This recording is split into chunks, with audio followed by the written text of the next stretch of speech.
ఇలా ఖమ్మం లాంటి పట్టణంలో 3 రోజులకు ఒకసారి నల్లా వస్తూ ఉంది. కేసీఆర్ గారి హయాంలో ప్రతిరోజు నల్లా వచ్చింది 5 ఏళ్ళు.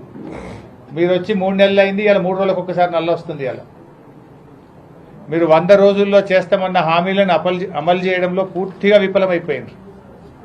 అంటే ఇలా కాంగ్రెస్ పాలన ఏంటంటే అక్రమ కేసులు బనాయించి ప్రతిపక్షాల మీద ఒత్తిడి పెట్టి కాంగ్రెస్ పార్టీలో చేర్చుకునే ప్రయత్నం చేస్తూ ఉన్నారు.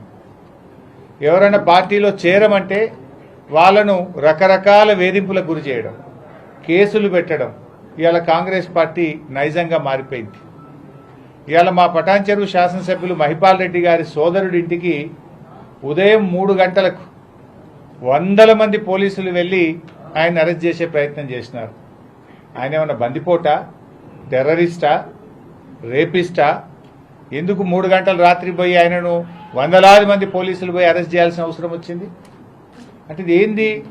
మీరు భయభ్రాంతులకు గురి చేసే ప్రయత్నం చేయడం. అసలు ఆ కేసు ఏంది? Civil matter. అవసరమైతే దాంట్లో నోటీస్ ఇవ్వాలి. యాక్చువల్గా 41 PRC కింద నోటీస్ ఇవ్వాలి.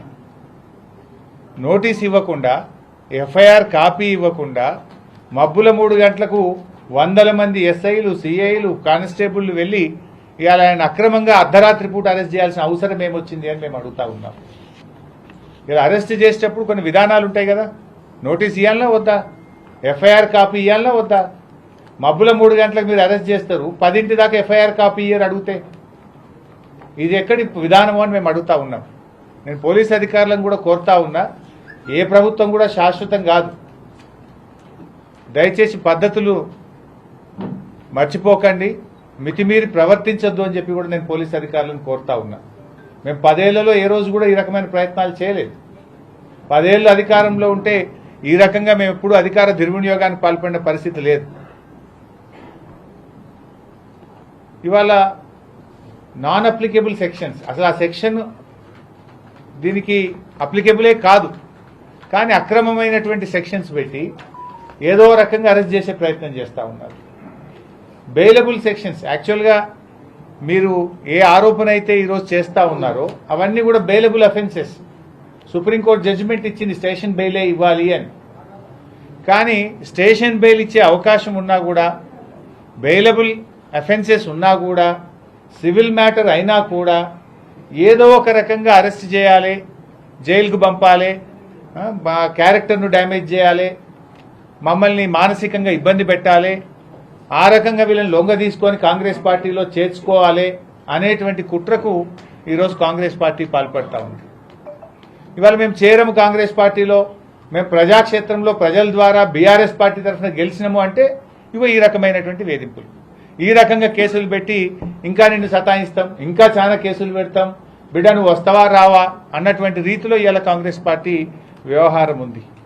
ఇది మంచి పద్ధతి కాదు. ఇటువంటి విధానాన్ని మానుకోవాలి. మీరు ప్రజలకు సేవ చేయడానికి అవకాశం ఇచ్చారు, కానీ ఇవాళ మీరు ప్రతిపక్షాలను లేకుండా చేస్తాం, ప్రజాస్వామ్యాన్ని కూనీ చేస్తాం, ప్రతిపక్షాలను వేధింపులకు గురి చేస్తాం, మీరు మేము చెప్పినట్టు మా పార్టీలోకి రావాల్సిందే అనేటువంటి విధానాన్ని మానుకోవాలి. ఇప్పుడు మొన్న మైన్స్ ఇన్స్పెక్షన్ చేసినప్పుడు ఆర్డీఓ గారి వీడియో ఉంది. ఆయన మైన్ మీద ప్రెస్ మీట్లో మాట్లాడిండు. ఏం మాట్లాడిండు? మంత్రి గారి ఆదేశం మేరకు వచ్చి నేను మైన్స్ ఇన్స్పెక్ట్ చేస్తున్నా అని స్వయంగా ఆర్డీఓ గారే చెప్పిండు. అంటే మీరు టార్గెటెడ్గా చేస్తున్నారు. ఇవాళ పటాన్చెరు ప్రాంతంలో మాకున్న సమాచారం మేరకు 20-30 మైన్స్ లీజ్ అయిపోయింది. అలా కాంగ్రెస్ పార్టీ నాయకులై, మాజీ మంత్రులై కూడా ఉన్నాయి. వాటికి లీజే లేదు, అయినా అవి నడుస్తూ ఉంటాయి. 20-30 మైన్లు లీజ్ అయిపోయినా అవి నడిస్తే వాటి మీద యాక్షన్ ఉండదు, వాటి మీద చర్యలు ఉండవు. కానీ ఏ తప్పు లేకుండా నువ్వు బీఆర్ఎస్ పార్టీ కదా, నీ మీద కేసు పెడతావు.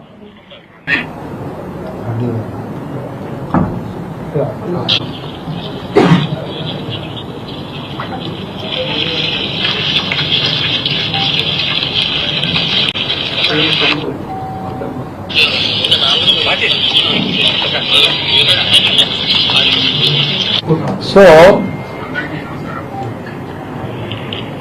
సంగారెడ్డి డివిజన్లో పర్టికులర్గా పటాన్చెరు కాన్ఫరెన్స్లో జరుగుతున్నటువంటి మైనింగ్ యాక్టివిటీస్ పైన గౌరవ మంత్రివర్యులు శ్రీ సంగారెడ్డి టాస్క్ ఫోర్స్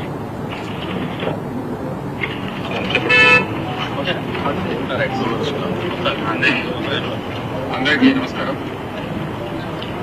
ఈ సంగారెడ్డి డివిజన్లో పర్టికులర్గా పట్టచేరు కాన్స్టిట్యూన్సీలో జరుగుతున్నటువంటి మైనింగ్ యాక్టివిటీస్ పైన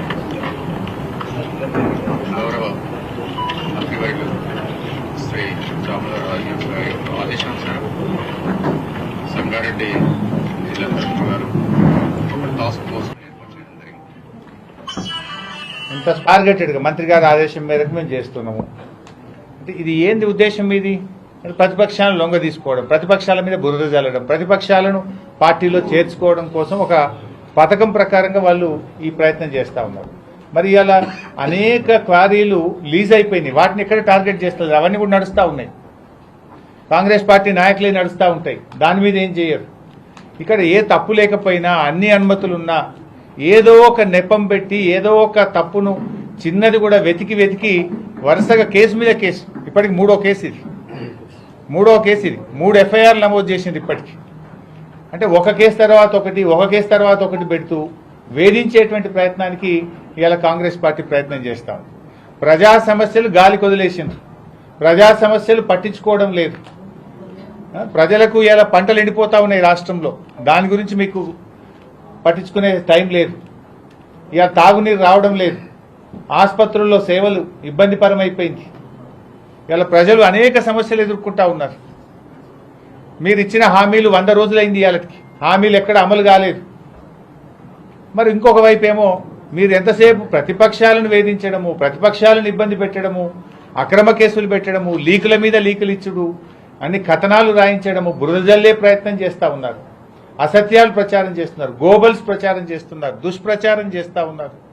తప్పుడు వార్తలను సోషల్ మీడియా ద్వారా ప్రజలకు పంపడం, మీడియా హౌసెస్ ద్వారా లీకులు రాయించడం, చిట్ చాట్ల రూపంలో లీకులు రాయించడం, ఇది ఒక రకంగా ఏంటంటే ప్రతిపక్షాల మీద బురద జల్లే ప్రయత్నం. ఎంతకాలం చేస్తారు మీరు? ఎంతకాలం చేస్తారు? అల్టిమేట్గా న్యాయం గెలుస్తుంది, ధర్మం గెలుస్తుంది. మాకు కూడా న్యాయ వ్యవస్థ మీద సంపూర్ణమైన విశ్వాసం ఉంది. తప్పకుండా న్యాయస్థానానికి వెళ్తాం. మేము చట్ట ప్రకారంగా మేము న్యాయస్థానం ద్వారా తప్పకుండా తగిన రిలీఫ్ తెచ్చుకుంటాం. నువ్వు 4 రోజులు ఇబ్బంది పెట్టవేమో, అక్రమ కేసులు పెట్టి 4 రోజులు మమ్మల్ని వేధిస్తావేమో, బట్ అంతిమంగా గెలిచేది న్యాయం గెలుస్తుంది, ధర్మమే నిలుస్తుంది. మాకు ఎందుకంటే మేము తప్పు చేయలేదు కనుక, న్యాయం మీద, న్యాయ వ్యవస్థ మీద మాకు విశ్వాసం ఉంది కనుక తప్పకుండా న్యాయ పోరాటం చేస్తాం. మేము న్యాయస్థానం ద్వారా తగిన రిలీఫ్ను కూడా పొందుతాం. కానీ మీరు చేసేటువంటి కుట్రలను కూడా రేపు ప్రజాక్షేత్రంలో కూడా తీసుకుపోతాం. ఏ రకంగా ఇలా అక్రమంగా మైనింగ్ జిల్లాలో నడుస్తుందో, ఏ రకంగా కాంగ్రెస్ పార్టీ నాయకుల క్వారీలు నడుస్తూ ఉన్నాయో, వాటికి అనుమతులు లేకుండా మిగతా క్వారీలు నడిస్తే దాన్ని ముట్టుకోకుండా బీఆర్ఎస్ పార్టీ నాయకులు న్యాయబద్ధంగా ఏదైనా పనిచేస్తే కూడా ఏ రకంగా మీరు అక్రమ కేసులు పెట్టి మమ్మల్ని వేధిస్తున్నారో తప్పకుండా రేపు ప్రజల్లోకి తీసుకెళ్తాం, ప్రజాక్షేత్రంలో వివరిస్తాం. ప్రజాక్షేత్రంలోనే కాంగ్రెస్ పార్టీకి శిక్ష పడే విధంగా చేస్తాం. 100% పార్టీలో చేరమనడము, చేరకపోతే ఈ రకంగా వేధించడం. ఇలా మాకు బీఆర్ఎస్ పార్టీ నాయకులను కానీ, మా శాసనసభ్యులను కానీ, మా పార్టీ నాయకులను రకరకాలుగా వేధిస్తూ ఉన్నారు. మెడ మీద కత్తి పెట్టి నువ్వు చేరతావా చేరవా అని కాంగ్రెస్ పార్టీ నాయకులు ఫోన్లు చేయడము, వాళ్ళు మాట్లాడడము, చేరకపోతే వేధింపులకు గురి చేయడం. ఇది ఎక్కడ ప్రజాస్వామ్యం అండి? ప్రజాస్వామ్యంలో ప్రతిపక్షాలు ఎంత బలంగా ఉంటే ప్రజాస్వామ్యం అంత బలంగా ఉంటుంది. మీరు ఇవాళ మెడ మీద కత్తి పెట్టి కేసులు పెట్టమని, కుటుంబ సభ్యులను వేధిస్తామని, మీ కుటుంబ సభ్యుల మీద అరెస్ట్ చేస్తామని, మానసికంగా దెబ్బతీసే ప్రయత్నం చేసి ఇవాళ ప్రలోభాలకు గురి చేసి ఇవాళ మీరు ప్రలోభ పెట్టి పార్టీలో చేర్చుకునే ప్రయత్నం చేస్తున్నారు. ఇది ఏ రకమైన పద్ధతి? ప్రజల మనసు గెలవండి, మాకంటే మెరుగైన పాలన అందించండి, మాకంటే మంచిగా పనిచేసి ప్రజాక్షేత్రంలో మీరు గెలవాలి. కానీ ప్రతిపక్షాలు లేకుండా చేస్తామంటే అది ఎప్పుడు కూడా ప్రజలు సహించరు. ప్రజలే మీకు తగిన గుణపాఠం చెప్తారు.